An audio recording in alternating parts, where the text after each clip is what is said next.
cold air touches you first, a thin sheet of damp chill that seeps into the bones. You do not stir immediately when the call rings out, preferring instead to sink deeper into the warmth of your thick woolen pallet. The sound is deep and resonant, carried on the pre-dawn quiet, the slow, measured tolling of the great bell from the monastery square. It does not wake you with a jolt, but rather coaxes you gently into awareness, like lifting a curtain in soft pulls. Each quarter chime feels less like an announcement and more like a gradual measure of time returning to its proper place. You lift your head slowly, careful not to jar the sleep-heavy sluggishness from your limbs. The darkness is profound, dusted only by the faintest hint of gray light struggling against the eastern horizon. You do not see much yet. The stone walls around you seem to absorb and hold the remaining night quiet. There are deep, comforting shadows here, shadows that smelled faintly of wet earth and old smoke. This time before the day's labor begins is perhaps the most sacred stretch of hours in your life. The shift of feet on the stone floor is muffled, practiced by those who spend so much time within these ancient, cool walls. You pull your tunic straight, feeling the coarse weave against your skin, a familiar friction that speaks of routine and discipline.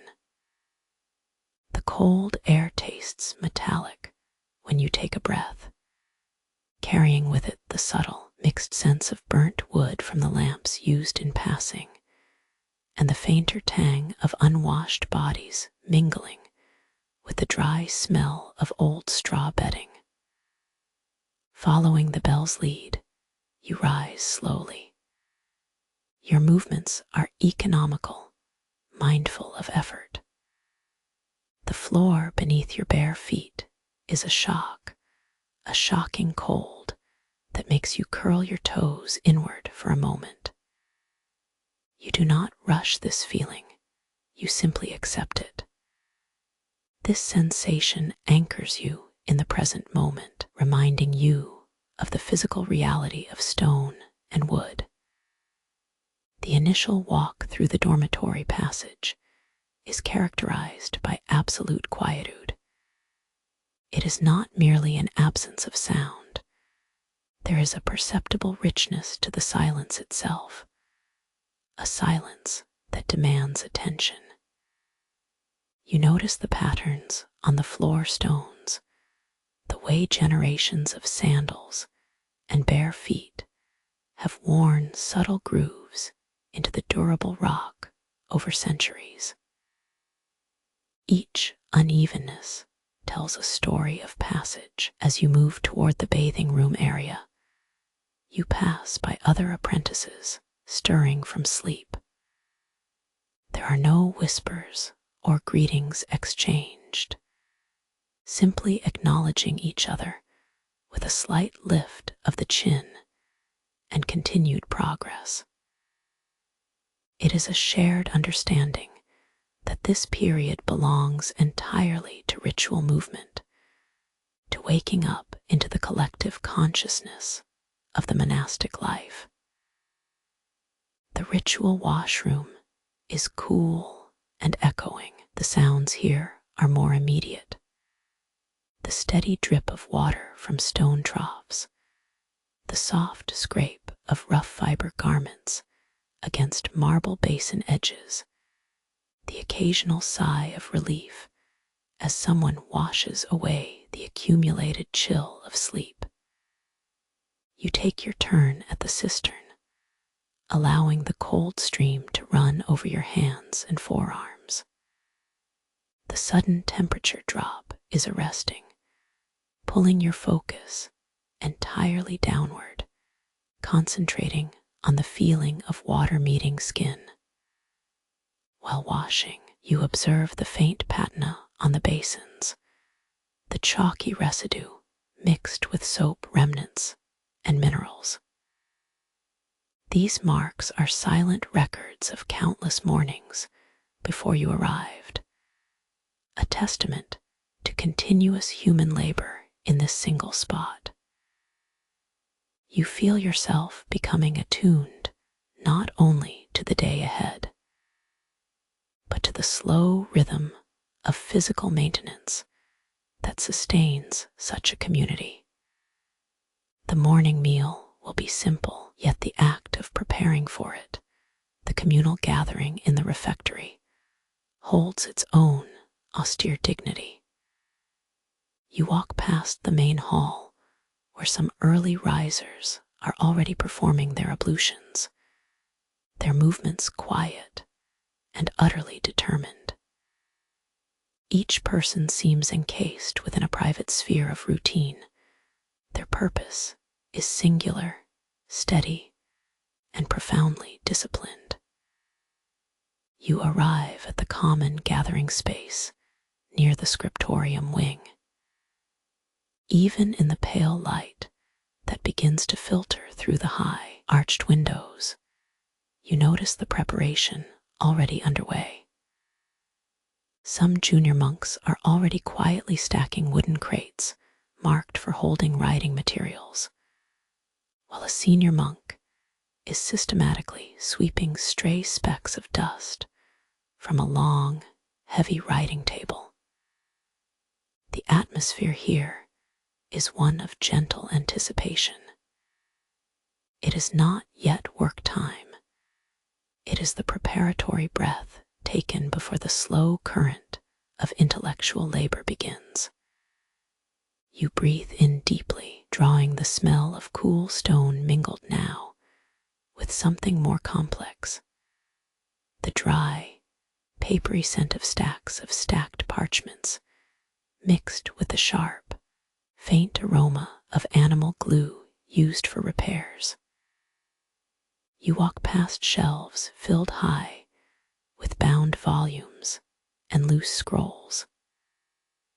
The sheer weight of stored knowledge is palpable here, a quiet pressure that seems to vibrate off the carefully aligned edges of the books.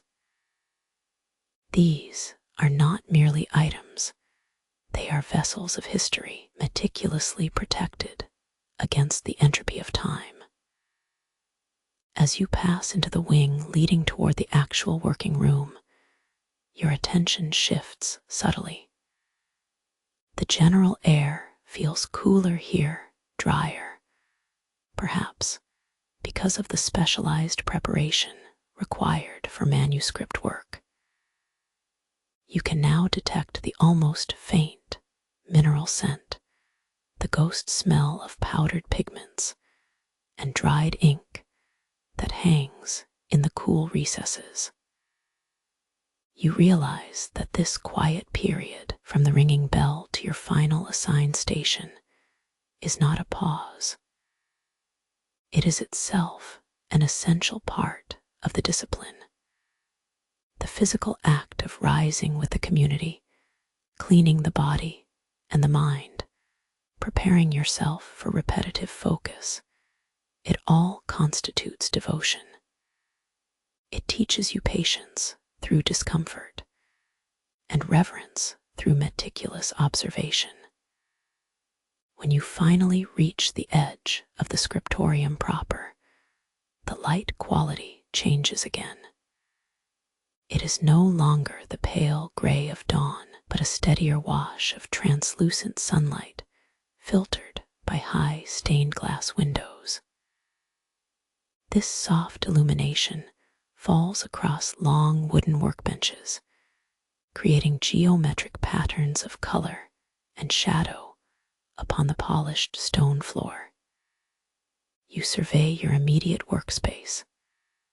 There are already bundles of prepared sheets waiting for attention, stacked neatly in order, bound with simple twine. The task before you is immense, requiring nothing but with steady hands, disciplined eyes, and an acceptance of unending repetition. You find a place at a bench where the light seems to fall just right, a clean section of wood polished smooth by decades of writing instruments. The quiet settles back over you, deeper than the morning silence. It is a weighty, meditative calm that encourages a slowing of breath, a softening of the mind's edges. You know that the great intellectual labor, the act of preserving these histories on fragile sheets, demands this initial period of disciplined stillness. You simply sit down for a moment, letting your body settle into the rhythm of the old stone and wood, waiting for the first instruction to begin the slow pilgrimage of knowledge across the page. The residual chill of the early morning air seems to have clung to your bones, even after the initial wash and the short passage back through the main quad. You walk slowly now, a feeling of gentle tiredness mixing with focused anticipation. The vast space leading toward the Scriptorium is cooler than you expected, smelling faintly of wet stone and aged wood. As you near the workshop wing, the sounds of other monks are becoming more discernible, the muffled scrape of sandals on flagstones, the soft rhythm of footsteps carrying purpose. You move with them, not needing to look at anyone in particular, simply following the established flow of life within these ancient walls. The Scriptorium itself is a long, cool chamber. When you step across the threshold, the sense of silence is immediately profound, absorbing all other noises into its deep recesses. This is where knowledge finds shape, here among the tall, arched windows that let in thin, slanted shafts of early morning light. The room always smells distinctly of beeswax, ink residue, and a faint, sweet mineral scent, the aroma of concentration and slow work. You pause near the communal tables, letting your eyes adjust to the specific quality of this quiet light. It is not bright enough to cast sharp shadows, yet strong enough to illuminate every minute detail upon the wood grain. The morning routine dictates that your first task is always preparation. Before a single letter can be written or a single pigment mixed, the tools themselves must be ready. You settle into the corner assigned to you, surrounded by sturdy wooden chests and low tables already dusted with fine powders. This space feels less like an office and more like an altar to meticulous craft. Around you, other apprentices are performing similar, quiet rituals of setup. There is no sense of rush here, only a shared understanding of methodical necessity. You begin your work near the workbench. The focus falls naturally upon the quills. They are gathered in shallow wooden troughs, waiting for their attention. You reach out and select several goose feathers. They must be the right grade, supple enough to hold ink, yet sturdy enough to resist premature bending under pressure. Holding a quill requires more than just grasping it. You must feel its natural resilience.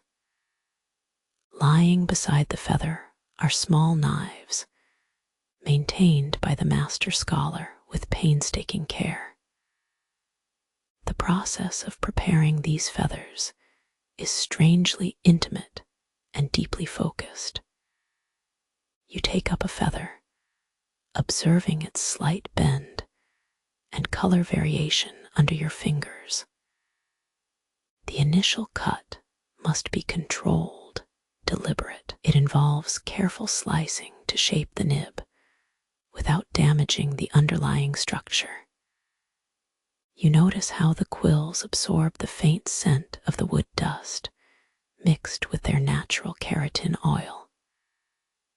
With each repetitive motion, the gripping, the drawing, the testing, your mind enters a quiet state of flow, much like a steady, predictable rhythm that helps settle the rest of your thoughts.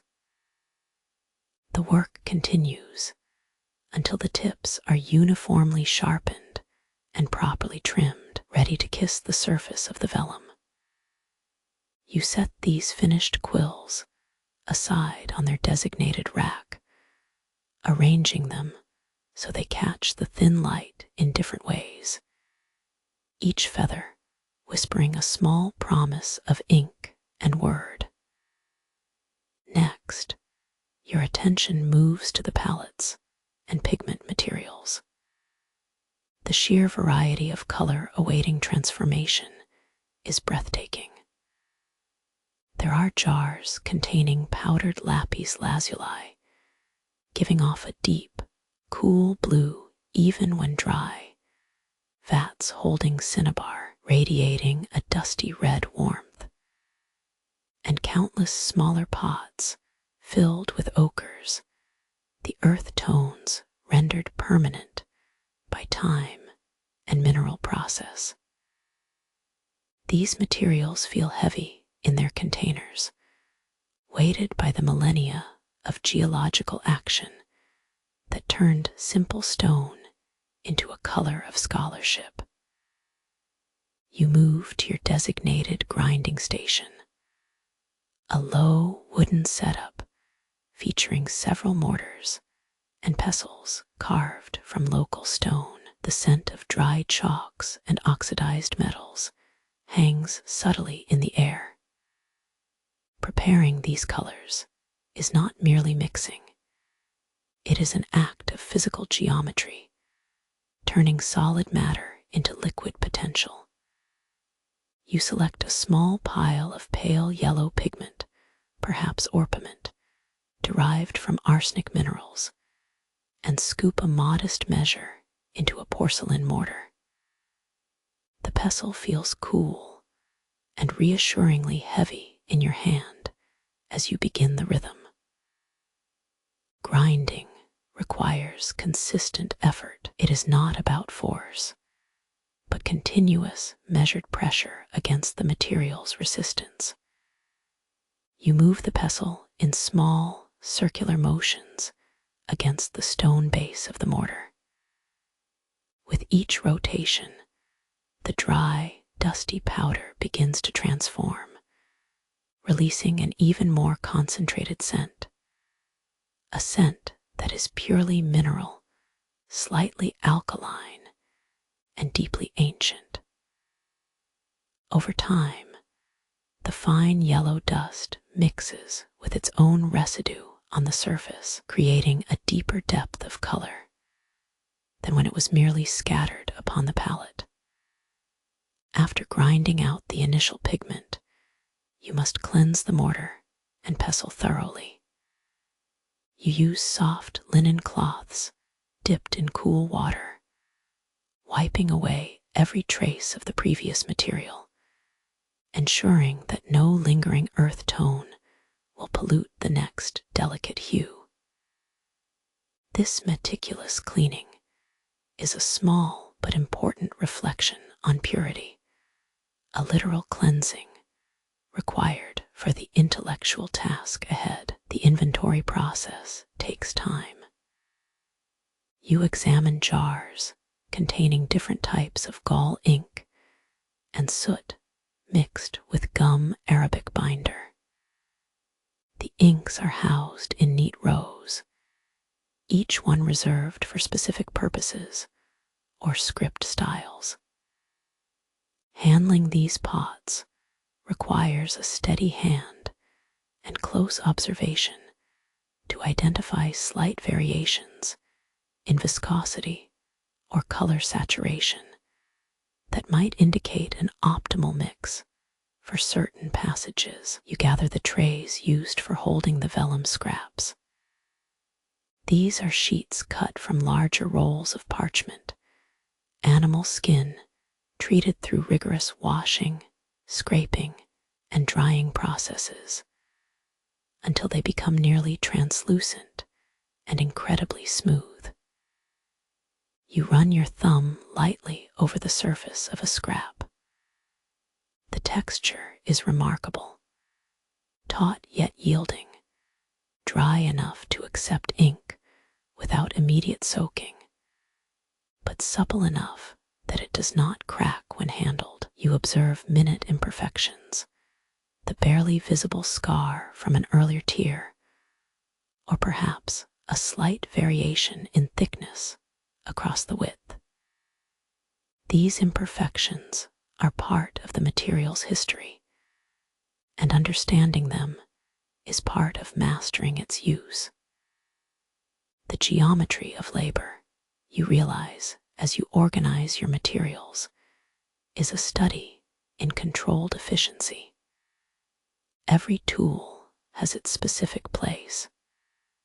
The sharp quills belong here, the finely ground pigments wait there, the prepared parchment rests upon this section of wood. There is an inherent order to all things that seek preservation. This methodical organization is not simply for convenience. It mirrors the intellectual discipline required by the act of scholarship itself. To begin writing or illuminating a manuscript requires that all subsidiary physical elements, the tools, the pigments, the clean surfaces, be brought into perfect harmony before the thought can flow onto the page. You are setting up an entire ecosystem of creation. Sometimes, in these quiet moments, you allow your gaze to drift beyond the workbench, looking out toward the tall windows. The light seems to filter through not just dust motes, but through accumulated history. You consider the sheer weight of knowledge contained within these walls, texts that have survived empires, heresies, and shifts in the understanding of man's place in the cosmos. All this immense body of thought is entrusted to the repetitive care performed by hands like yours. The steady, low hum of concentration becomes a companion rhythm. You are not just grinding stones or sharpening feathers. You are participating in an uninterrupted chain of intellectual survival. The quiet act of preparing your pigments for the blue background, for instance, is a meditation on distance and depth, the journey from inert earth to vibrant celestial hue. It links the physical present moment, right here in the cool Scriptorium, with the distant origins of lapis, lazuli quarried far away. You smooth out a small stack of perfectly prepared vellum sheets. You notice how the paper fibers barely lift when you brush them lightly. They maintain their composure, awaiting the touch of ink and the weight of accumulated meaning.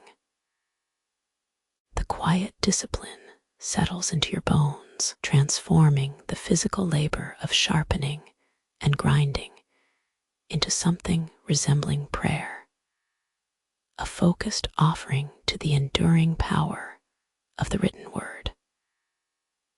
When all the tools are set out, perfectly arranged according to custom, a sense of peaceful readiness descends, preparing you for the deep work that awaits once this small morning preparation is complete. You move away from the polished wood of your sleeping pallet and into the cool, muted air of the Scriptorium. The light that filters through the tall, arched windows is not yet bright. It holds the pale quality of early morning mist, softening all edges and creating long, quiet shadows across the stone floor. You are moving toward a different section, one less defined by workbenches and more by stacked materials, the silent accumulation of raw resources. Here, the prevailing scent is subtly different from the ink-stained area. It is faintly musky, earthy, and carries the distinct, natural smell of cured animal skin. You approach the material storage area. The stack of prepared skins, or vellum, rests upon low wooden trestles. They are not yet books, nor finished sheets, but flat, pale canvases awaiting life. Running your fingertips across one edge, you feel the subtle texture. It is smooth, yes, but also possesses a faint, taut resilience beneath the softness. It reminds you of stretched hide, cooled and preserved by time and careful treatment. You pause, simply observing the stack. The vellum varies slightly. Some pieces are thicker, hinting at the strength needed for robust book covers or durable codices. Others are more delicate, promising a flawless surface perfect for detailed illumination, where only the finest lines will do. You pick up a scrap, turning it over slowly in your fingers. It feels surprisingly uniform, having undergone many stages of scraping and treatment to achieve this near perfection.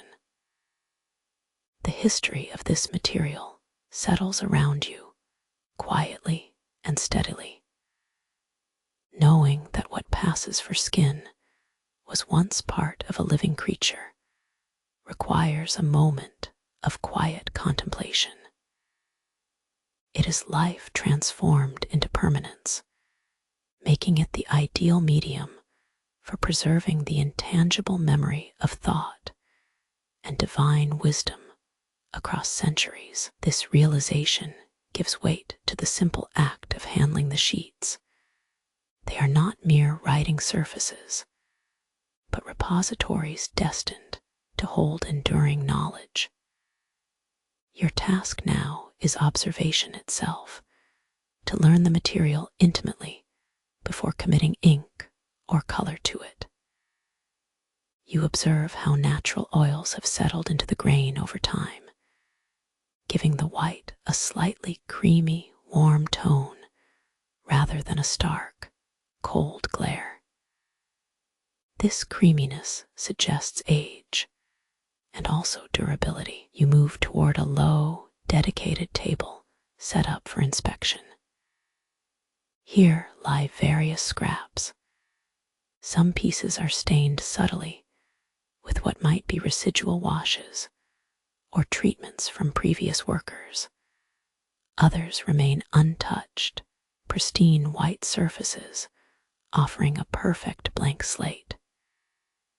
You gently smooth out a slightly creased piece, running your knuckles along its length. The resistance is minimal, yielding to the slightest warmth and practiced touch. There is an inherent rhythm to this work. Examination, gentle scraping, testing the tension. Sometimes you see small blemishes, a slight irregularity in the pores, or perhaps a tiny scratch from preparation itself. These imperfections do not invalidate the piece. Rather, They are simply part of its life history, noted and accepted as such.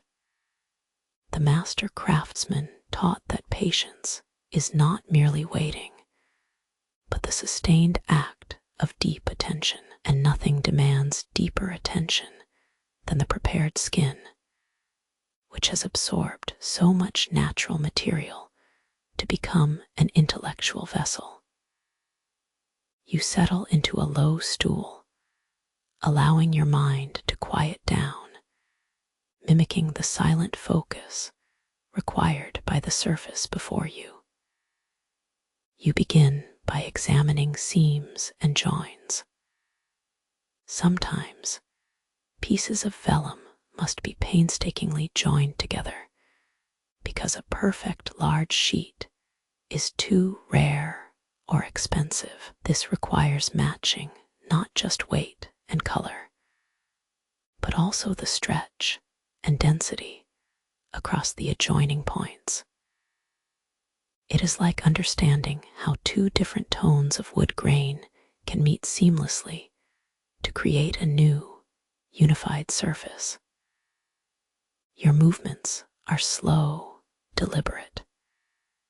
You might gently dampen a small area using a specialized sponge, not soaking it, merely moistening it just enough to allow movement without disturbing the underlying structure. The clean smell of the slightly damp hide rises to meet you, mixing with the faint dust of dried pigments from earlier stations. You pick up a set of miniature tools, fine scraping knives, and perhaps tiny boards used for gentle abrasion. You begin tracing along the edge of a piece, feeling for any areas where the surface tension is uneven, or where the skin may have suffered minor stresses during its preparation elsewhere. In the monastery, this careful sweep is not about finding flaws, but about understanding the material's natural tendencies. If you detect an area that needs reinforcement, perhaps a slight thinning spot, you retrieve fine patches of matching vellum and begin the practice of mending. This process demands immense skill. You must treat the patch as if it were part of the skin itself, using specialized animal glue dissolved in hot water, applying it with feather-light precision to achieve total uniformity. The act of repairing a piece is deeply philosophical. It speaks to the continuous nature of knowledge, just as an old manuscript can be mended and given a second life.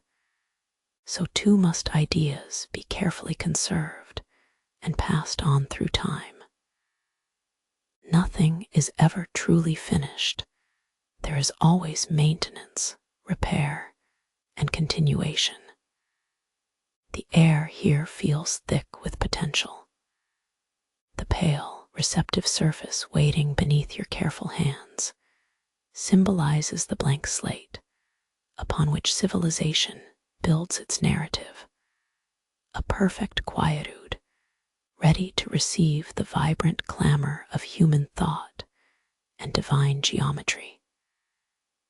You continue this methodical checking, moving from piece to piece, grounding yourself in the palpable weight of scholarly tradition, recognizing that the beauty of writing starts long before the first letter is ever formed. The air here in the Scriptorium carries a distinct, dry scent. It is a mix of age and mineral dust, a smell that speaks of patience and permanence. After the quiet care given to the vellum, your attention turns eastward toward the earth's muted palette. Here, before several deep wooden basins rest on sturdy trestle tables, await the raw materials pigments. They are not found in jars like spices, but piled upon woven mats, little mountains of unworked color stones, dried earths, and crystallized minerals. You reach out, your fingers brushing against a handful of ochre. It is surprisingly warm, dull yellow-orange, smelling faintly metallic, like sun-baked clay. You examine its consistency under the soft, filtered light entering from the narrow, arched window. It does not look vibrant, merely solid and inert. Yet you know that within this common stone lies the potential for a hue that can sing across centuries. The initial task is slow, methodical preparation. You gather several grinding implements, mortars carved from deep slate and pestles of heavy, worn granite. These tools have seen the labor of countless hands before yours. They are cool to the touch, polished smooth by friction and time. Settling onto a low stool near these stations, you begin by choosing your first sample, a small pile of malachite. It is a soft, dusty green, gathered from copper deposits. You estimate the required depth of color needed for the border work on the forthcoming Codex. The process begins with the pestle against the mortar. There is no sudden action here, only sustained, steady pressure. The motion becomes a rhythmic meditation. You do not crush violently. You guide the pestle in gentle, circular rotations, rocking it back and forth across the powder. The friction of stone against stone generates both sound and heat. It is a deep, resonant shhh hush that settles into the background hum of the Scriptorium, mixing with the soft, scraping sounds from other stations. The first few minutes are focused entirely on the feel, the yielding resistance of the mineral.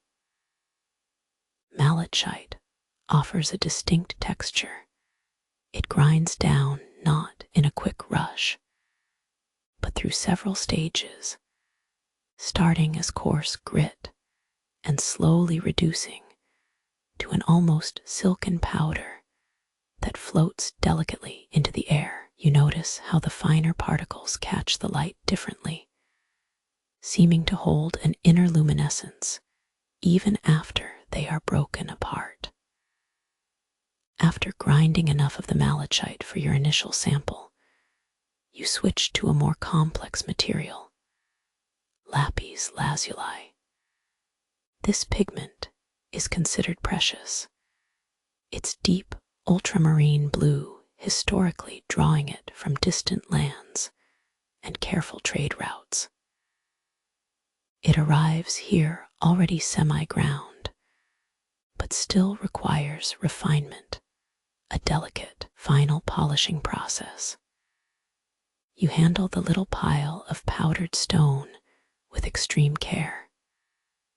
The color intensity alone is breathtaking, a rich depth of sky that seems to absorb all surrounding light. The grinding lapis demands more deliberation. You use shorter, quicker strokes, mixing your hand movements slowly so that they become almost invisible rhythms. Each rotation extracts another layer of pure blue from the rock, transforming its opaque hardness into breathable color. As you grind, you are not merely breaking stone, you are coaxing a stable shade out of geological time itself. You pause sometimes simply to observe the dust motes settling in your basin. They look like captured dreams, these microscopic particles of color, the ochres, the blues, the greens, all suspended temporarily before they settle back into their pigmented depths. These pigments are Earth's slow colors created over eons deep within the crust, and you are momentarily a steward of that geological time. Next, you move to preparations involving reds. You select cinnabar, a vivid vermilion red derived from mercury sulfide, a color both brilliant and challenging to work with. This material is significantly harder than the malachite, requiring more disciplined force. Grinding, it releases an almost medicinal scent, sharp and mineral heavy, that briefly cuts through the usual earthy aroma of damp stone and dry parchment. The physical effort required settles into your arms, a deep ache in the forearms that speaks to hours of repetitive motion. It is not painful, but rather grounding, a reminder that true skill requires tireless maintenance of the body and mind alike. You feel an expanding quietude settling over you as your focus narrows entirely onto the small movement, the rhythmic crush and scrape. You scrape the resulting powder through a fine woven sieve into a separate mixing basin. The consistency is paramount. If it is too coarse, the paint will be gritty. If it is contaminated with stray grit, the final illumination will falter. You run your fingers over the pile of finished color, the dusty blue, the soft green, the vibrant red, and they feel impossibly rich. They are concentrated history. This physical act contrasts sharply with the intellectual nature of writing that lies ahead. Copying requires perfect memory and flawless execution. Illumination demands an understanding not just of color theory, but of symbolic meaning, linking a precise hue to a divine or narrative concept. The dust you create here is merely the material scaffolding for those thoughts. After organizing your palette of freshly ground pigments, the little mounds of stable, vibrant powder, you lift the pestle and wipe down the slate mortar until it gleams faintly under the arched window light. You stack the used basins neatly against the wall, preparing them to dry and wait for the next cycle of labor. The lingering scent in the air is now a complex perfume. Wet vellum glue fading slowly, the faint woody smell of sharpened quills, and beneath it all, the sharp, magnificent tang of pulverized earth. This cyclical relationship between raw mineral and realized art defines your day here, grounding the lofty enterprise of preserving scripture in the simple, solid reality of dust, stone, and focused effort. You rest your hands on the cool stone ledge, absorbing the deep quiet that only comes from working with things so ancient they barely feel real. You finally settle yourself at the slanted desk, a heavy, dark wood surface worn smooth by countless hands and years of meticulous labor. The scent in the air has shifted from the sharp, mineral tang of fresh pigments to something deeper, the sweet, dry aroma of aged vellum mixed with old oak.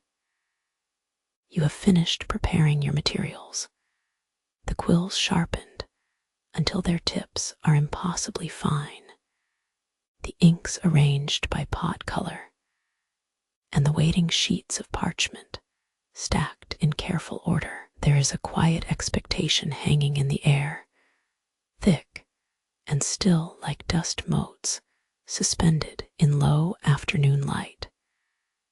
The initial task feels daunting. You lift your chosen quill.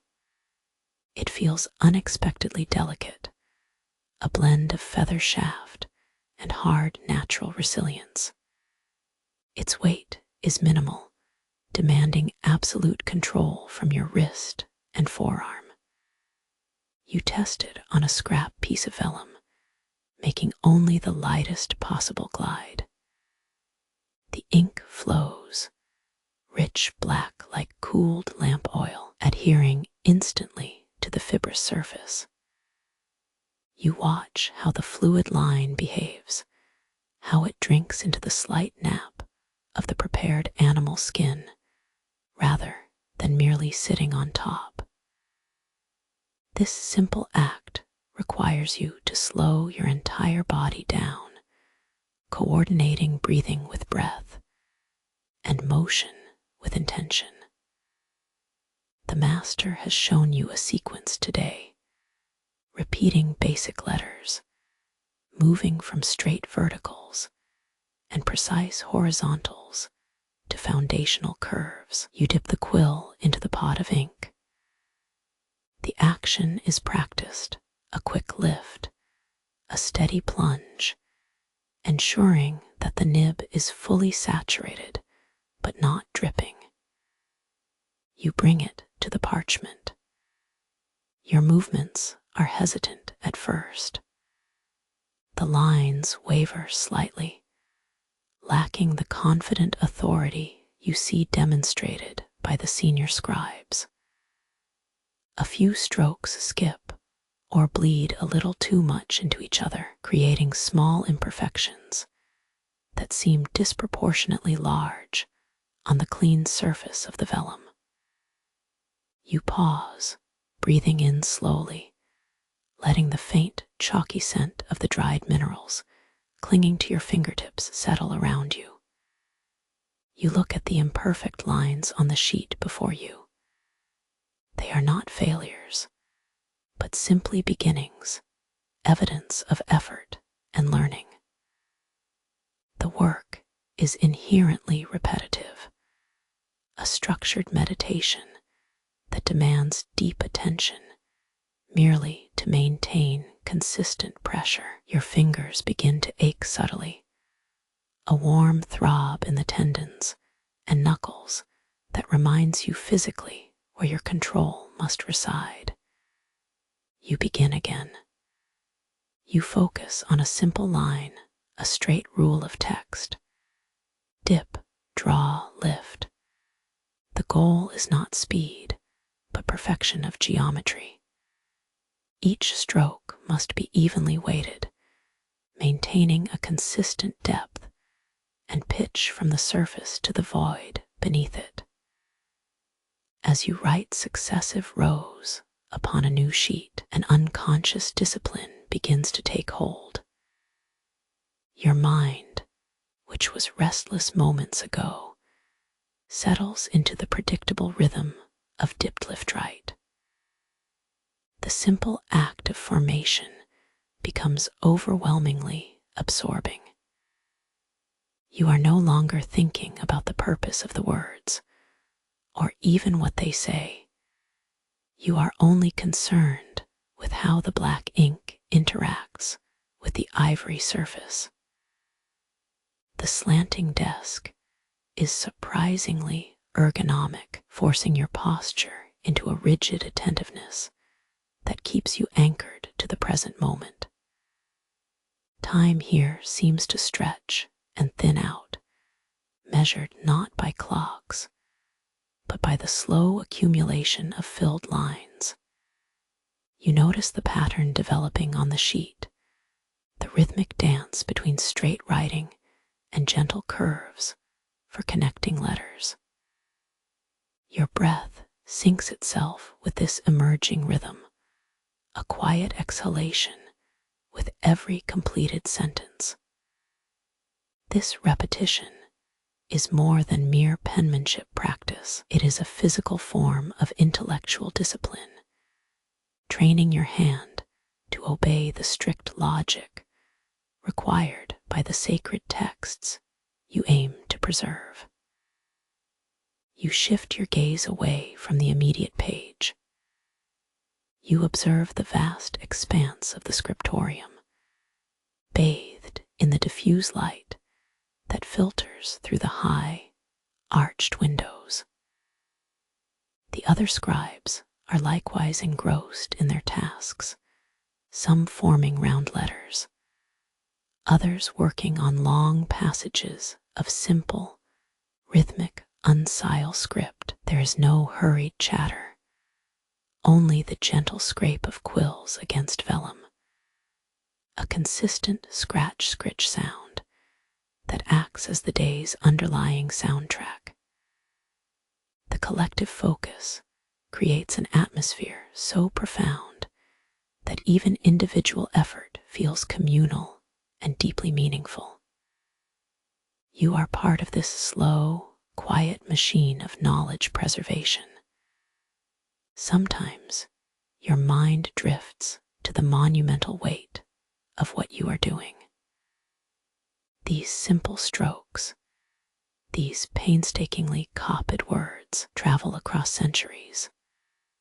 They survive wars, famine, and the shifting tides of belief. Your labor, though seemingly minor, just black ink on prepared skin, is a direct link between distant minds separated by epochs. The sheer patience required to dedicate hours simply to forming the letter, or the flourish of a long descending tale, is startling. When you reach a point where your arm begins to tire slightly, you do not stop entirely.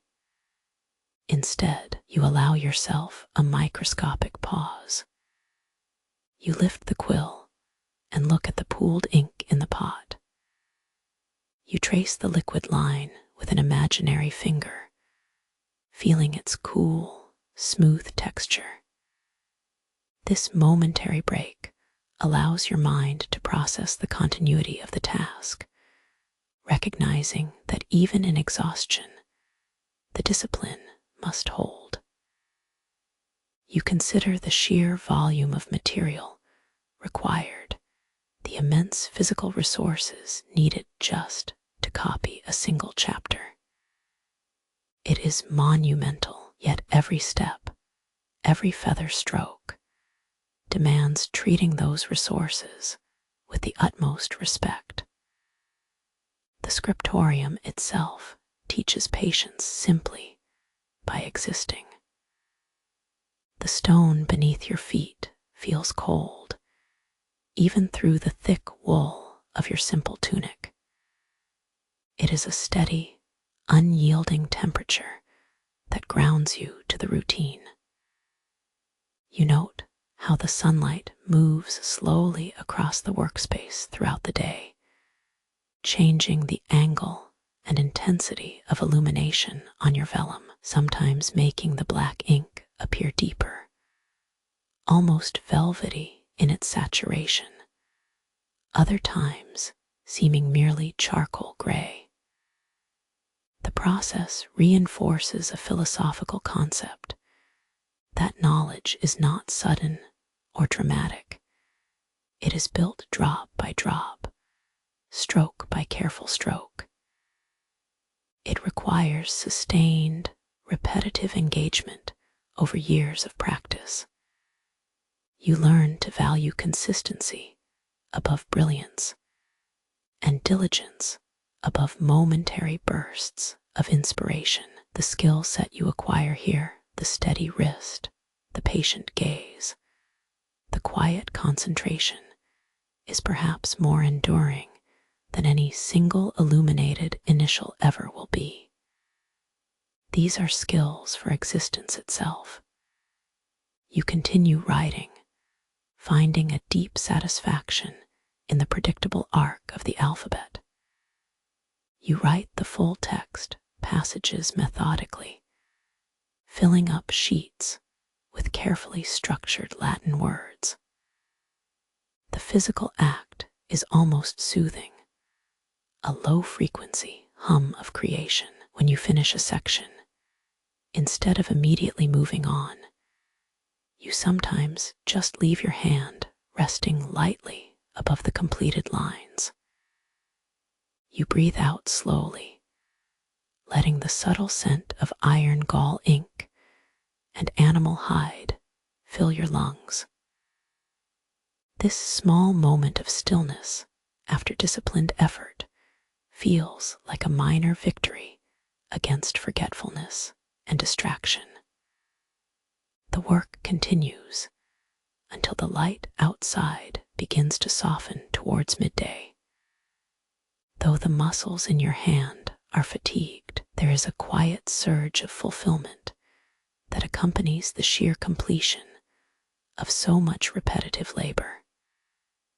By mastering this rhythm, the dipping, the drawing, the careful setting down of the quill, you have mastered the initial discipline required to enter the sacred world of the scholar and the scribe. You understand now that before beauty can shine or deep thought can flourish, there must first be an unwavering commitment to the simplest, most repetitive act. Forming a line, the steady rhythm of the copying has slowed. Your hand, which learned the perfect curve and the straight line during the hours before, now rests on the edge of the table. You feel a slight ache in your wrist, not painful, but a gentle reminder of hours spent bent over cool surfaces. The completed pages of text are stacked nearby, solid proof of the disciplined rhythm that has sustained you since dawn. Now attention turns to the blank spaces, the waiting spots where mere words were insufficient. These large initials, the places where the gravity of the knowledge needed extra support, await decoration. The work begins subtly. You do not reach for vibrant blues or deep reds first. Instead, you attend to the very structure of the space itself.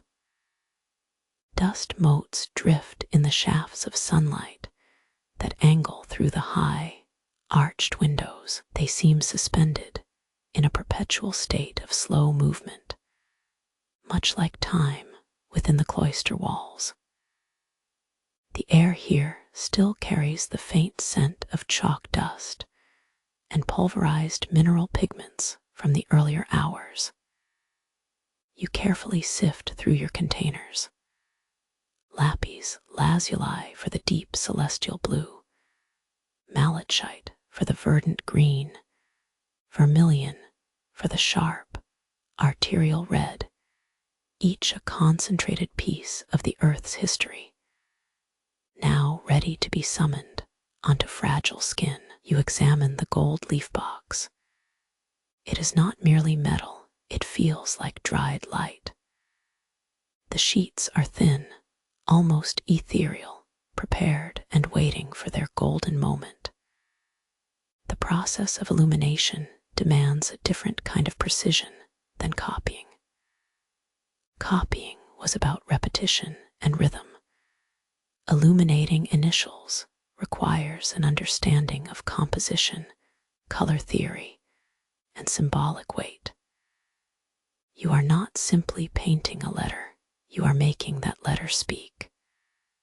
The initial I, for instance, which marks the start of a major teaching or passage, must anchor the entire section in brilliance. You retrieve a prepared piece of parchment marked for decoration. It is slightly stiffer than the plain script pages, designed to handle the structural weight of potential embellishment. You test your finest brush on the waiting paper. The bristles feel stiff and precise, meant only for delicate work. You mix the gold incising, a solution that will receive the actual gold leaf. This mixing requires patience. You must ensure the mixture is neither too thin, allowing the gold to lift prematurely, nor too thick, suffocating its natural luster. The application of the first ground layer is done with slow, deliberate strokes. You paint around the perimeter of the designated letter space. The brush moves against the slightly absorbent surface, and you must watch how the liquid behaves, how it pools momentarily before being drawn into the microscopic fibers of the vellum. It takes a delicate balance between firm enough to adhere and fluid enough to flow smoothly. When the ground is dry, the gold leaf comes into play. This requires an almost meditative stillness. You take the tiny fragments of the gold, the folia aurea, and gently lay them over your preliminary wash. The technique involves barely touching the surface, using tools designed to coax the metal into adhesion. It seems impossible that something so intensely reflective could be rendered with such careful touch, as if brushing away a layer of solidified time. As you work across one large initial, focusing on the capital letters, the D, the P, the A, you find yourself sinking deeper into the moment. The world outside the confines of your slanted desk seems very distant indeed. The rhythmic scrape of the brush against the parchment becomes the only sound that truly matters, accompanied by the occasional gentle settling whisper as flakes of gold adhere to the surface. Observe how the early light catches the freshly laid gold. It does not merely shine, it seems to emit its own soft warmth, turning the cool tones of the surrounding text, the careful black script, and lapis blue wash into a radiant background. This golden glow is more than decoration. In this era, it signaled importance, divinity, and permanence. The knowledge held within those decorated pages was considered sacred, deserving of such extravagant effort.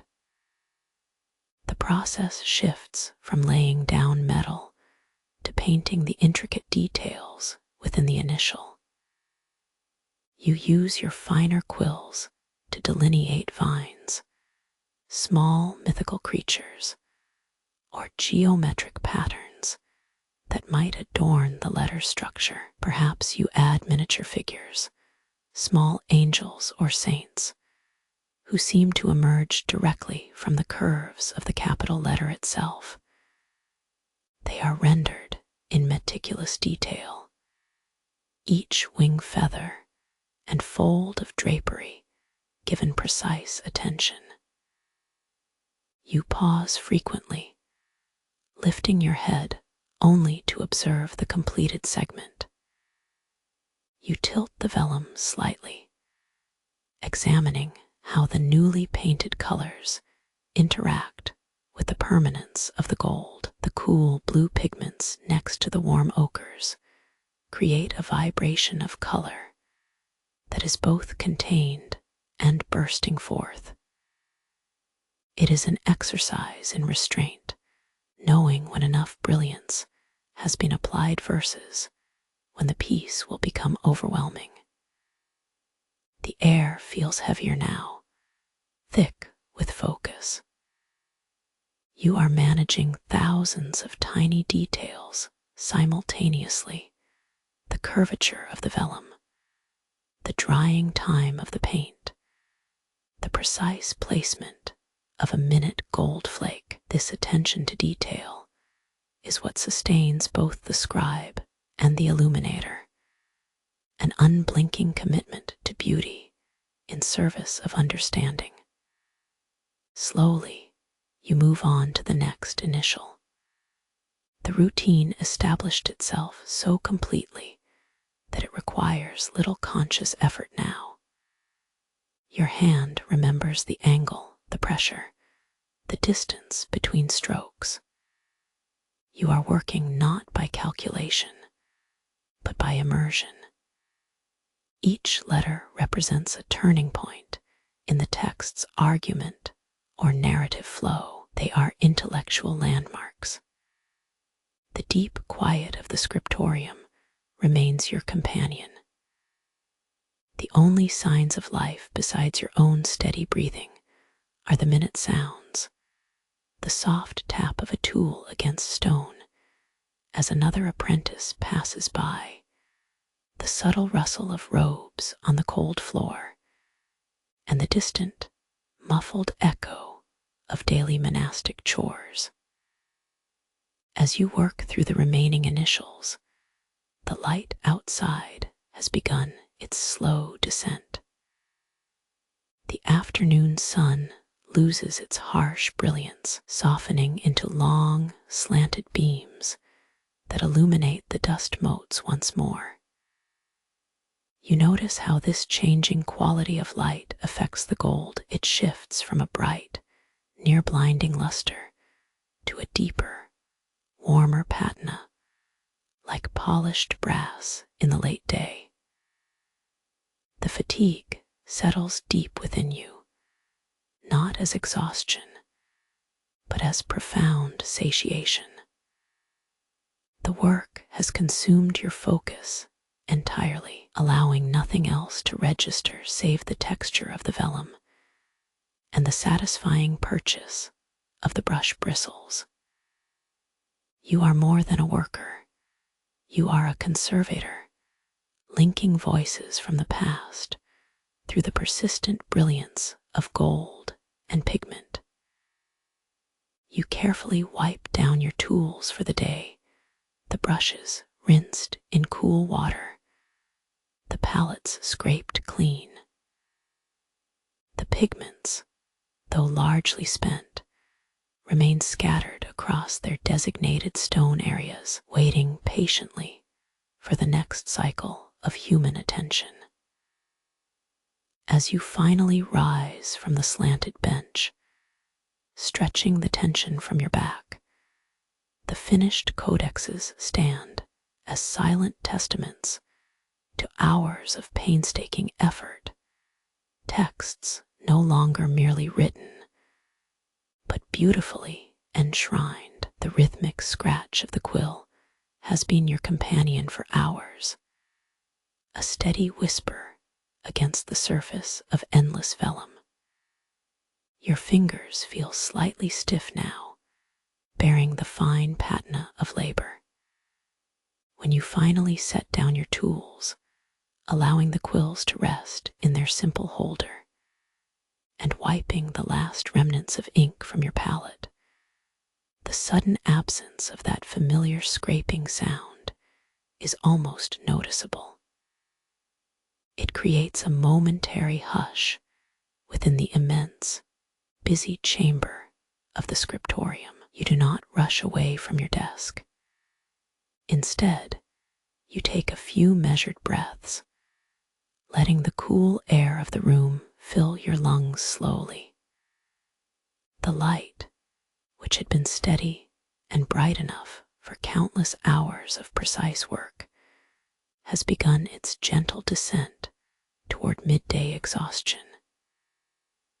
It softens the sharp edges of the stone shelves and catches the dust motes that dance lazily in the golden shafts coming from the high arched windows. You notice the way the sunlight illuminates the accumulated history on every surface, the darkening wood grain of the scholars' desks, the slight sheen of spilled ink that has dried into permanent obsidian spots, and the muted, earthy tones of the pigment mortars. The time for concentrated labor is drawing to a close, not with a sudden bell blast, but with a subtle shift in the rhythm of the day. A low murmur begins to rise from the adjoining passages. It is not the intense concentration of scholars at work, but something softer, more communal, the sound of feet moving gently across flagstone floors, the hushed tones of quiet greeting. You gather your implements with practiced slowness. The weighted slate and pigment palette feel cool under your fingers. You place them into a sturdy wooden box designated for wash-up, performing this movement as if it were part of a learned ritual, signaling the pause in the day's continuous effort. This small act marks a transition from dedicated creation to simple nourishment. The walk out of the Scriptorium is marked by a profound change in atmosphere. The cool, dry smell of mineral pigments and aged vellum gives way to the slightly warmer, comforting scent of wood smoke and boiled herbs. You move through the labyrinthine passages of the monastic quarters. The silence here is different from the productive quiet of the workshop. It is a waiting silence, one that holds the promise of rest. The refectory, the eating hall, feels vast and echoey beneath the high vaulted ceiling. It smells faintly of bread baking and steaming broth. Even before seeing your companions, you can sense the steady rhythm of life continuing within these ancient walls, the gentle clatter of simple wooden bowls being set upon tables, the methodical scraping of a servant's broom across polished stone. You take your assigned place at one of the long, sturdy wooden tables. The seating is equally unadorned as the room itself, emphasizing function over display. Before sitting, you pause to simply observe the light entering this space. It filters through stained glass panels high up on the walls, glass painted with geometric patterns and muted shades of deep blue or moss green. These colors are not bright, demanding colors, but soft, mediating tones that seem designed to slow the eye and calm the spirit. The communal meal is approached with a careful reverence. The food laid out before you is simple.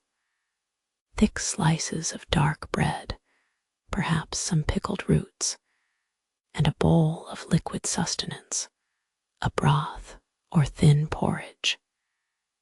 Each element speaks of careful husbandry and necessary simplicity.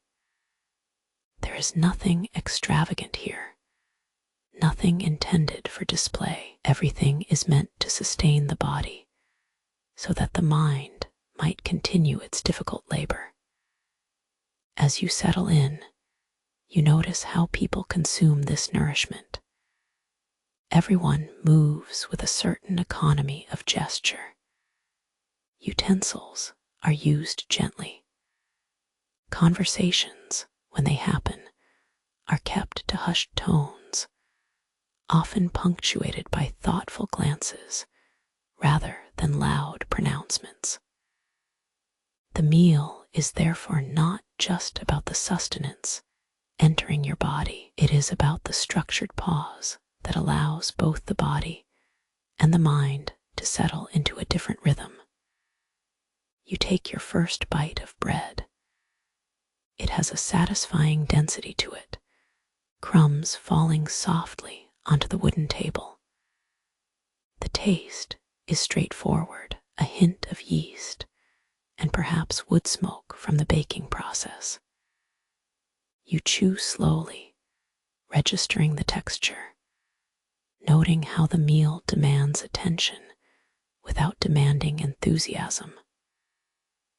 This slow, physical act forces an inner deceleration. Observation becomes your primary activity. Your gaze drifts across the faces around you, not critically, but observantly, as if cataloging the subtle details of lives lived within these walls for generations.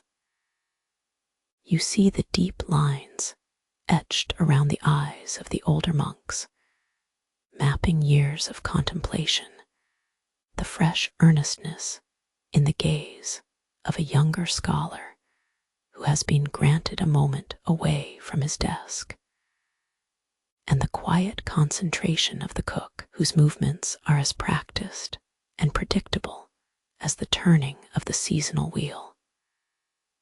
The simple act of eating together reinforces an invisible but unbreakable bond, the shared commitment to knowledge. This meal is a structured respite, a mandatory pause that replenishes not only muscle energy, but also mental fortitude. It reminds you that the scholar's life is not one of isolated intensity, but of integrated routine, labor leading to sustenance, sustenance leading back to contemplation. After the bowls are cleared and the tables are left with only small scraps, a quiet feeling of deep satiety settles over you. This fulfillment is different from physical hunger. It is a fullness derived from adherence to ritual and community structure. You feel slightly slower now, heavier in your limbs than when you began the day's work. The lingering warmth of the meal seems to anchor you to the spot. You find yourself returning toward the quiet passages leading back towards the Scriptorium area. But the focused energy for writing is not quite there yet. Instead, you walk with a meditative gait. You notice the paving stones under your feet.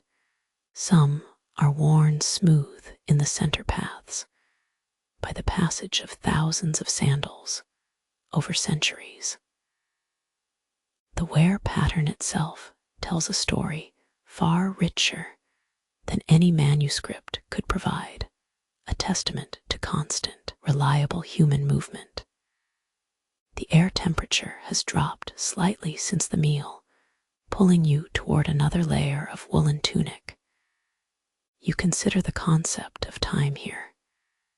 It does not move in great dramatic sweeps, but in these gentle, predictable shifts from dawn's cold precision to midday warmth, and then back into a deepening, reflective quiet.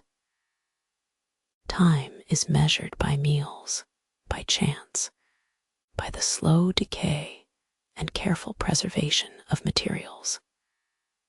The memory of your task returns, but with less urgency. The illuminated initials await. The vellum needs its meticulous care.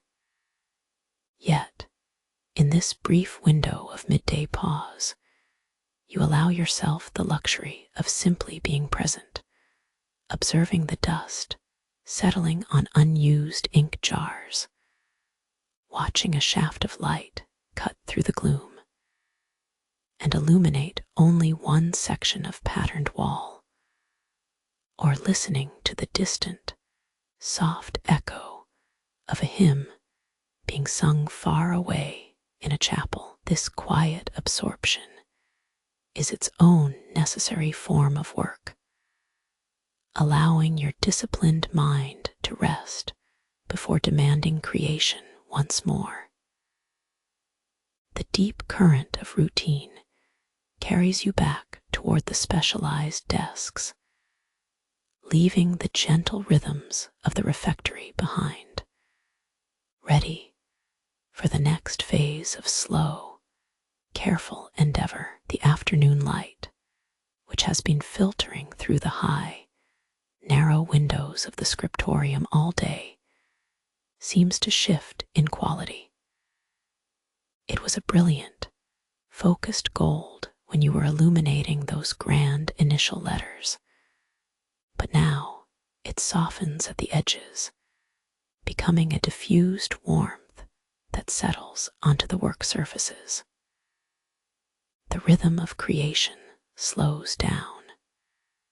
Your hands, still faintly scented with expensive mineral dyes and diluted glue, transition from the flamboyant act of making to the quieter, more methodical ritual of preservation.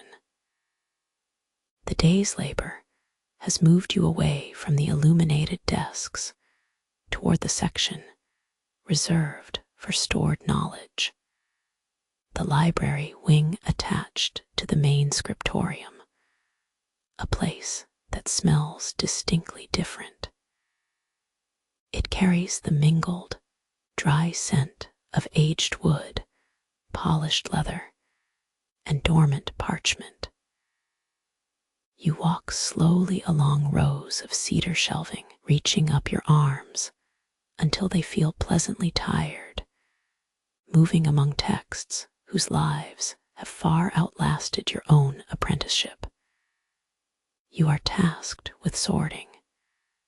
This is not the act of creation. It is the careful tending to what has already been created. You run your fingertips lightly over the surface of various codices stacked on low tables. They are heavy things, these books, weighted by centuries of recorded thought and devotion. Some volumes are bound in rough calfskin, stiff with age and darkened by smoke. Others boast covers of smoother, richer cedar, suggesting a greater wealth or importance. Opening one book requires a gentle respect. You do not force the binding. Instead, you allow it to yield slowly to your touch. The pages inside feel crisp, yet fragile, the kind of paper-like surface that seems barely able to hold the weight of the ink upon it. As you gently flip through sections, noticing how the edges of the vellum have mellowed and darkened over time, you realize there is an accumulated history in every single crease. The task requires acute observation. You must examine each codex for damage, a tear near the spine that could weaken the whole structure, a section where the binding glue has dried brittle or cracked, or perhaps pages stained by accidental dampness many decades ago. It is a careful, almost archaeological inspection, necessitating patience of the highest order. Sometimes you find fragments, a loose sheet of text, perfect and solitary, bearing passages in a script different from your own school's hand. You catalog these separate pieces with meticulous care, noting their potential connection to something else. You spend time smoothing out edges that are too frayed, or perhaps carefully pressing together two sheets where the adhesive has failed. The materials available for repair teach you much about the nature of continuity. There is fine linen thread, almost invisible against the creamy background of the parchment. There are tiny patches of cured animal hide meant to reinforce weak corners, and simple cakes of strong, natural gum used as glue. This handling makes you reconsider what knowledge really means in this cloister. It is not just the words themselves, but the vessel that carries them, the book itself. To preserve a codex is an act of architectural endurance, far more demanding than merely writing a single sentence. You are maintaining physical structures for ideas. A small pocket of dust gathers on a shelf in the corner, thick and velvety gray. It seems to be composed of all these accumulated years, the dust of countless whispered thoughts, forgotten names, and distant scholarly debates. As you wipe it away with a soft cloth, you feel a gentle sense of connection to those anonymous hands before you. They too must have approached this same task, the solemn care for books that represented their lifetimes of study. The sorting process dictates order. You learn to categorize texts not just by subject, the writings of Augustine here, the histories of Rome there, but also sometimes by physical condition or even by regional style. Books are gathered into bundles wrapped in protective cloth made of soft wool to prevent chafing on the spines during transport or storage. You handle a particularly robust volume detailing Roman law. The ink appears rich and deep blue, yet the vellum itself shows subtle signs of foxing, small reddish-brown spots caused by minute chemical reactions over centuries. You gently brush these areas with a specialized powder that helps stabilize the discoloration, a fragile interaction between nature and human intervention.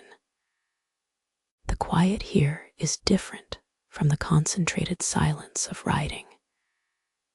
It is a profound, ambient hush, broken only by the soft rasp of your cloth against leather bindings, the gentle thump of a heavy volume settling onto a stack, or the nearly inaudible shuffle of papyrus sheets being carefully arranged.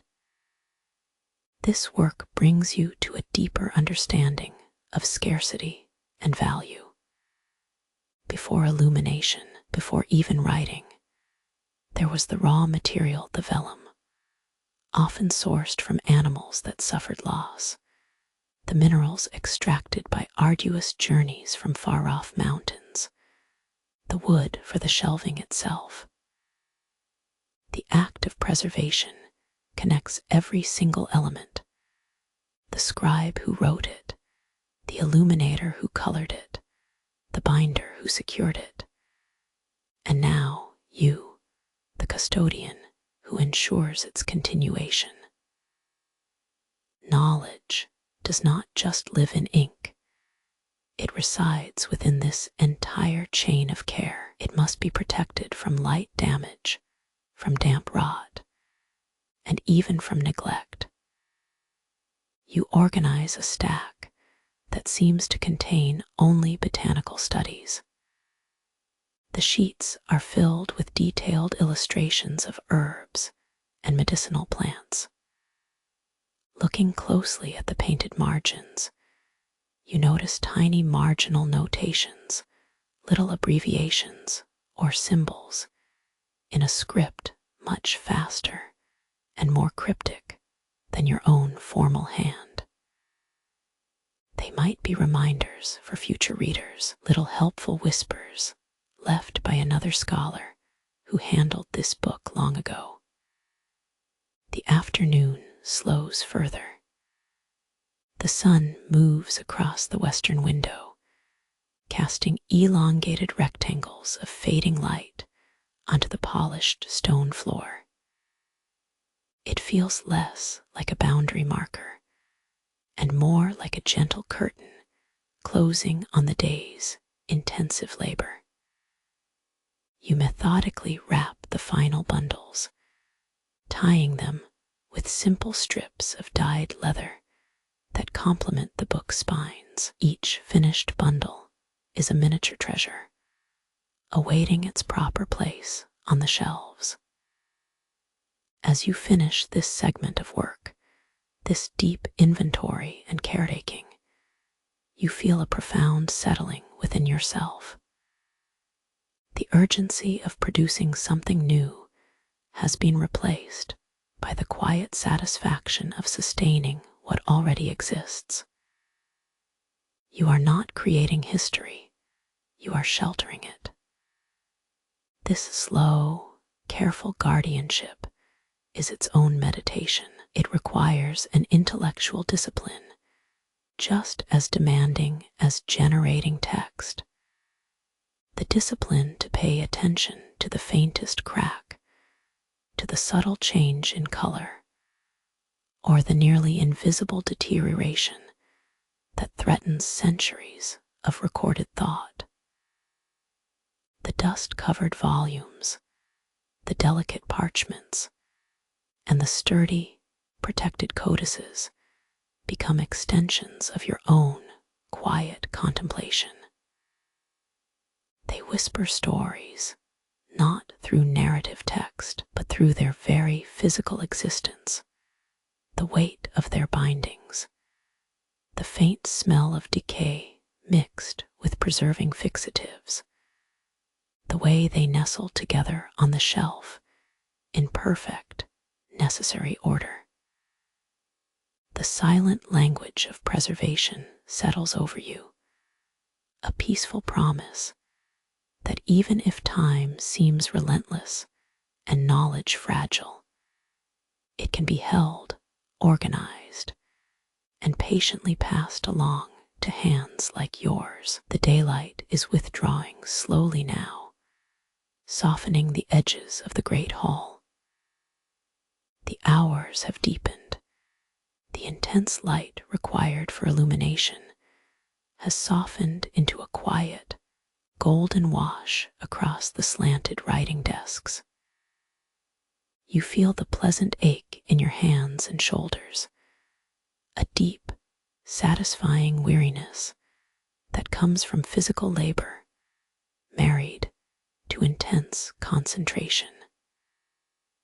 As the last shafts of sun slant through the high arched windows, casting long rectangles of warm dust motes dancing in the air, you begin to shift away from the vibrant activity of creation.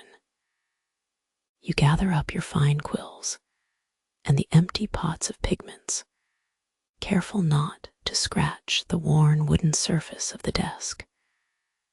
You wipe away a smudge of lapis lazuli powder that rests near the corner, watching the deep blue dust settle back into a faint drift. This cleanup is itself a form of discipline, preparing the space for a different kind of work. The heavy aroma of dried vellum and ink seems to permeate everything in the Scriptorium at this time of day. It is a scent of permanence, of knowledge gathered over centuries. You move with unhurried steps, leaving the primary workspaces behind. The silence that settles now is not the absence of sound, but a thick blanket woven from countless tiny sounds. The faint whisper of your wool tunic brushing against the stone floor, the soft rustle of another apprentice gathering materials, the occasional scratch of a quill on fresh parchment. You take a few slow paces toward the edge of the Scriptorium, where a separate section is reserved for study. Here, low wooden lecterns hold not freshly copied texts ready for illumination, but older books, codices that have survived multiple generations. These are texts meant to be consulted, read deeply, and absorbed, rather than altered or embellished. Your focus shifts from the vigorous physical demands of painting gold to the quieter, more internalized process of scholarly study. You select a codex whose binding is worn smooth, darkened by time and countless hands. The leather cover feels cool beneath your fingers, possessing a dry, vegetal scent overlaid with the faint mineral smell of age. You carry it carefully back toward an available cushioned chair that faces the fading light. This book represents knowledge not in process, but in its entirety, a contained world of thought. Opening the heavy boards requires gentle pressure, a mindful anticipation of what lies within. The pages are thicker here than the fresh vellum you worked with this morning. They have absorbed centuries of atmospheric change and careful handling. You breathe deeply, letting the dry, papery scent fill your lungs. It is an odor that speaks of deep history, of enduring thought. You settle into the chair, resting the codex across your lap. The initial reading is always a small act of adjustment, checking if the light falls just right upon the script, allowing your eyes to acclimate to the subtle variations in the ink's fading. You begin with what feels most natural, tracing the spine's worn gilt lettering, committing the book's title, and weight to memory simply by touch. The texts here are not illuminated for display alone.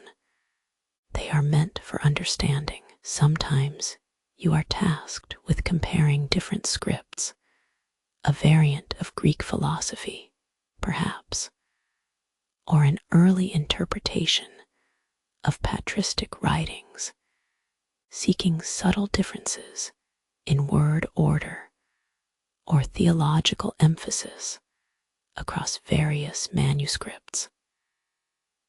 This comparison requires a meditative focus that is entirely internal.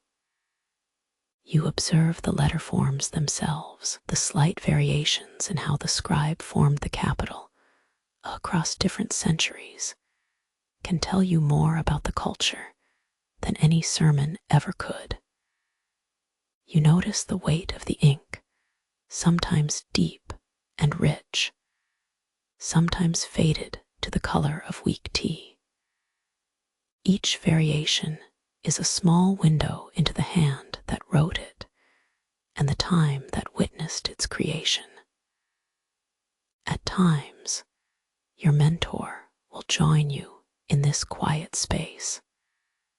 There is no dramatic teaching moment, rather, the interaction unfolds like the slow turning of a leaf. He may point to a specific passage or phrase, not correcting an error, but inviting deeper contemplation. You find yourself moving from the physical act of writing to the intellectual task of reading aloud, slowly and deliberately, testing the rhythm and meaning of the ancient words in your own throat. The conversation is subdued, marked by pauses that are as significant as the words spoken. It revolves around texts, the nature of endurance, the structure of divine law, or perhaps a difficult passage of geometry needed for understanding stained glass art referenced within the spiritual writings. You listen not just with your ears, but with your whole sense of self, allowing the ideas to settle into place, layer upon quiet layer. as dusk deepens, pulling the last remnants of color from the western sky and emptying them out onto the stone courtyard beyond the chapter house, the study becomes more solitary. You find yourself rereading passages already familiar, not for confirmation, but for comfort in repetition. This act is a profound acknowledgement of accumulated knowledge, the realization that these words have traveled immense distances through time, preserved by hands like yours, generation after slow generation. The gentle effort required to maintain this deep focus, sitting still and letting complex ideas wash over you, feels different from the vigorous energy spent grinding minerals. It demands patience in thought, a stillness of the spirit.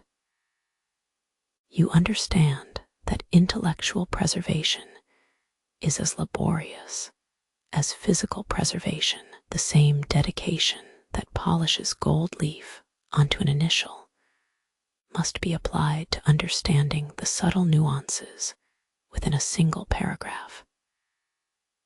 The scent shifts slightly now, losing some of the papery dryness and gaining a deeper undertone. The smell of beeswax used for treating old wood, mixed with the cool, damp scent rising from the night air, entering through the open portico. You feel a profound connection to this continuous thread of scholarly life. The physical book in your lap feels less like an object and more like an extension of your own discipline. You methodically cross-reference notes taken from the study against similar passages, comparing marginalia scribbled by scholars long dead. This quiet work grounds you in the immense timeline of human inquiry. You are a link in a chain that stretches back through time, and the weight of that continuity is not burdensome, but deeply reassuring. It is a silent, continuous conversation with the past. Finally, as the deeper twilight settles over the cloister, casting long, bluish shadows across the flagstones, you close the Codex gently. You run your fingers over its title page one last time, feeling the indentations of the letters. The lesson learned this evening is not a specific fact or theological tenet, but the deep rhythm of scholarship itself. That true learning requires stillness, careful comparison, and an unwavering patience for the silent conversation between centuries. The final touches of the day's work feel like a quiet exhale. The rhythmic scraping of your tools, the scratch of the quill against fresh vellum, these sounds have defined your hours. Now, they are fading into the profound silence that descends upon the monastery as twilight settles over the tiled courtyard. You gently gather your emptied palettes and carefully wash the small pool of residual ink from your desk. The water, mixed with mineral dusts, is slightly opaque, carrying the faint residue of blue lapis lazuli and burnt ochre earth. You place these washing bowls on a low shelf by the door, remembering to scrape away any stray flakes of pigment that might stain the stone counter. There is a slow satisfaction in this necessary cleanup, a physical act of closing down another day's intense labor. The air here has cooled considerably since the warm glow of lamps had occupied the Scriptorium. You lift your head and feel the coolness settle into your skin, a noticeable difference from the stored warmth of the afternoon sun. The smell changes too. It moves away from the sharper, concentrated scent of ink and wet vellum, adopting instead the dry, clean aroma of ancient stone and cooling beeswax.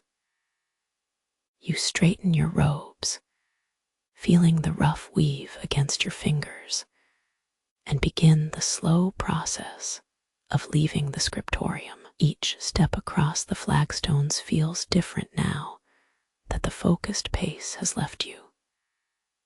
This movement is less about destination and more about shedding the day's intellectual weight. You walk through corridors built to withstand centuries, passage after passage mirroring the steady flow of time itself. The architecture breathes a cool quiet into your bones. Here, the light fades through high-set windows that are stained with age and dust. You notice how the remaining daylight seems trapped within the deep recesses of the arches, painting geometric patterns on the floor that shift as you walk. These patches of pale orange or soft gray feel like ephemeral whispers from a time long past. The silence here is not empty. It is thick, textured, and full of absorbed sound. It contains the echoes of countless footsteps of apprentices before you, and masters who have perfected these very techniques. You pause near a frescoed wall, observing the careful painting that depicts scenes from Scripture. The pigments, though faded by time, still glow with a gentle intention. Looking closely, you can trace the outlines where the paint has flaked away, revealing the pale mortar beneath, a visible history built layer upon minute layer. Your purpose now is to move through the remaining routine tasks, completing the physical duties that signal the true end of your working day. Perhaps it involves tidying up texts left in reading stations, or fetching a basin of cool water for ablutions. These small actions hold a rhythm all their own, a gentle counterpoint to the intense concentration required during illumination. You find yourself noticing details you usually overlook. The way certain shafts of moonlight catch on the edges of unused quills, the faint indentation where decades of hands have gripped the same wooden door handle, or the slight grit beneath your fingernails from grinding those difficult minerals. The scent of cold water becomes more prominent as you wash up. The coolness is shocking at first, causing a small shiver through you, but this shock quickly settles into a refreshing clarity. As you rinse, you feel the day's accumulated grime washing away with the runoff, symbolically cleansing both your hands and your mind. You wrap yourself in a heavy woolen mantle, feeling its reassuring weight against the chill night air. This physical enclosure marks a transition from the public space of scholarship to the private sanctuary of rest. Walking back towards your own small pallet and cell feels like passing through a temporal boundary. The energy required for hours of intricate work is replaced by a slow, deliberate fatigue, a deeply satisfying weariness that signals the completion of a worthwhile effort. You pass the main chapel area, You observe the stone benches, imagining them filled with chanting scholars just hours before. The sheer weight of preserved knowledge, the vast number of texts contained within these walls, presses gently upon your shoulders, not as burden, but as steady expectation. As night truly settles, the moon rises, and a different kind of silence takes hold. It is no longer the structured quiet of curfew, but the deep hush of the wilderness meeting the sheltering stone. You climb up to the designated spot near the monastery walls, where you can see the sky unobstructed. The cool air hits your face, raising goosebumps on your arms. You breathe slowly, drawing in lungfuls of night-scented air, a mix of damp earth, cold stone, and distant wood smoke. The stars emerge gradually, appearing not as pinpricks of light, but as an unimaginable depth that seems to swallow the sky whole. They are indifferent witnesses to your existence, vast and utterly constant. You look up at the celestial tapestry, reflecting on the temporal bubble of monastic life, a small pocket of focused human endeavor, suspended against the backdrop of cosmic time. Your day has been dedicated to preserving fragile records of thought, histories, prayers, scientific observations, all contained within bound leaves of treated animal skin. The sheer scope of that effort, transcribed and illuminated, seems wonderfully small when measured against the immensity overhead. You consider the concept of continuity, how these stars have burned for eons, just as the knowledge captured on your vellum has existed through hands stretching back countless generations. Your own brief life feels anchored between two such immense spans of time. A deep sense of peace descends, a quiet humming that settles in your chest. The meticulous labor of daylight hours, the grinding, the dipping, the careful stroke now appears as a necessary choreography within this vast, patient rhythm of natural and cosmic cycles. You feel a profound connection to the material world around you. The cool stone beneath your feet, the crisp bite of the evening air, the distant, silent brilliance of the stars. You allow your thoughts to slow their pace completely. The images of gold leaf, pressed against vellum, fade into the deep indigo of the night sky. You focus only on the rhythmic rise and fall of your own breath, an anchor in the profound quiet. This repetitive act of breathing becomes a meditation unto itself. Soon, the cool weight of exhaustion encourages you to lower your guard. The star field remains overhead, silent and brilliant, reminding you that while your human efforts are meticulous and valuable, they are simply one beautiful, temporary cycle within something infinitely larger. You feel yourself drifting, carried away by the slow tides of sleep, into a quiet darkness